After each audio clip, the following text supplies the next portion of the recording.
Halo, dengan Bang Review di sini ada si Zenfone Zoom S. Jadi kalian udah pada penasaran ya sama si Zoom S. Kemarin banyak banget yang request dan ini dia boxnya. Wow, cakep ya boxnya, kayak si Zenfone 3. Dan kita buka. Hup. Ini dia smartphone-nya, singkirin dulu. Di dalamnya ada earphone.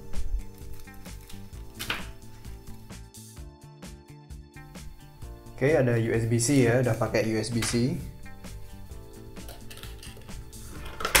Ada chargernya 2 ampere outputnya.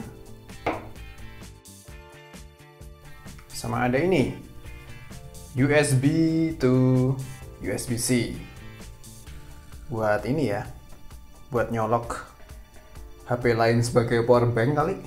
Karena yang menarik adalah si Zenfone Zoom S ini nggak cuma di dual kameranya aja, tapi baterainya gede ya, ini 5000 mAh. Dan apakah bisa buat ngecas gadget lain kayak si Zenfone 3 Max? Nanti aku cari tahu. Ada SIM ejector. In search of incredible. Aku manual ya. Ada kartu garansi.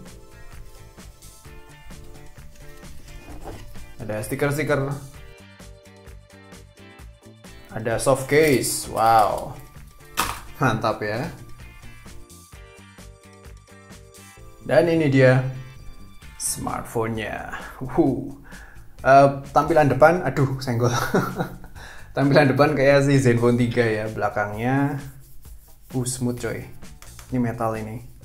Belakangnya rada mati-mati gitu dan kameranya ada 2. Wow.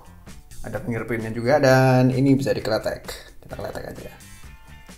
Are you ready? Pret.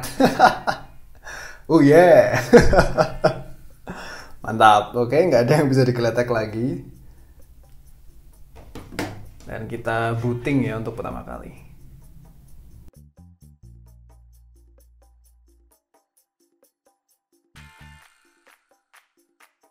Oke, dan ini dia user interface-nya si Zenfone Zoom S. Khas Zen UI ya. Warnanya biru, cakep. Ya, oke. Ya, ini dia, langsung aku hands on, nama aku bacain spesifikasinya. Gimana, udah mirip Jota Slim? Ya, kayaknya nggak mirip.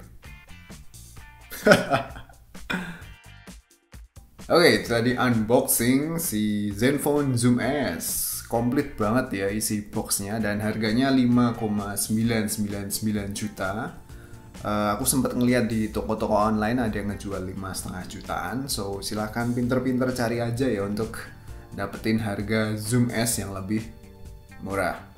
Dan dengan harga segini apakah worth it? Kalau cuman ngelihat dari spek prosesornya yang pakai Snapdragon 625 pasti banyak yang bilang mahal. Mending ya aku udah bosen ya sama hashtag yang itu, silahkan move on please. Dan coba deh lihat dulu spek sama fitur lain yang diusung oleh smartphone ini, karena Asus Zenfone Zoom S sepertinya emang patut untuk dipertimbangkan. Yang bikin harganya rada mahal salah satunya adalah karena kamera belakangnya ini ada 2, sama-sama 12 MP dengan sensor Sony IMX362 yang pakai aperture yang gede f1.7. Wow. Dan ajibnya udah dilengkapin pakai OIS sama ACE. Dan gak cuma itu aja, autofocusnya juga super cepat karena pakai dual pixel PDAF serta laser autofocus. Dan ini termasuk jos ya. Jos tenan spek kamera belakangnya. Dan perbedaan antara kedua kamera belakangnya adalah salah satunya punya focal length 25 mm dan satunya lagi 59 mm. Jadi ya smartphone ini bisa melakukan optical zoom sebesar 2,3 kali dan digital zoom sebesar 12 kali. Ya bisa buat candid ini itu ya, asik banget.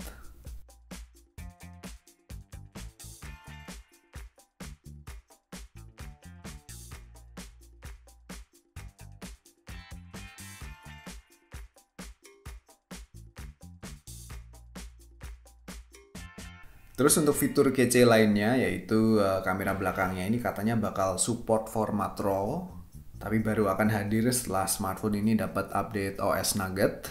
Dan bakal ada pula tambahan portrait mode kayak di iPhone 7 Plus, di mana mode ini akan memberikan efek bokeh yang keren. Tapi sayangnya baru akan tersedia menyusul saat dikeluarkannya software update tertentu yang entah kapan nongolnya. So tungguin aja ya. Oke, cukup bahas kamera belakangnya, sekarang gantian bodinya. Dan impresi pertama ya nggak ada yang wah, karena overall desainnya nggak jauh beda sama Zenfone 3 Laser atau Max Series lainnya. Untuk build quality khas Asus, sangat rapi, feel premiumnya dapet banget. Kemudian layarnya ukurannya 5,5 inch 2.5D dengan resolusi FHD yang kelihatan gonjreng, karena udah pakai tipe layar AMOLED dan berlapis proteksi layar Gorilla Glass 5. Jos ya. Lalu untuk spek major lainnya yaitu RAM-nya 4GB, internalnya 64GB dan support microSD up to 2TB. GPU-nya pakai Adreno 506, kamera depannya 13MP, pakai sensor Sony IMX214 f2.0. Support jaringan 4G pastinya, dual SIM, hybrid. Terus fitur lainnya ada fingerprint sensor, gyroscope, notif LED, dan nggak lupa ada baterai yang gedenya 5000 mAh. Ya bener, 5000. Gede tenan ya. Dan kabar baiknya smartphone ini juga bisa digunain sebagai power bank untuk ngecas gadget lainnya. Ya gitu aja unboxing singkat si Asus Zenfone Zoom S, yang pasti aku akan nunggu ketika portrait mode-nya muncul dulu ya, karena itu yang bikin keren menurutku. Dan ya tungguin aja reviewnya kapan-kapan. Ya gitu aja, thank you for watching. Kalau pengen punya smartphone ini, link pembeliannya ada di deskripsi video.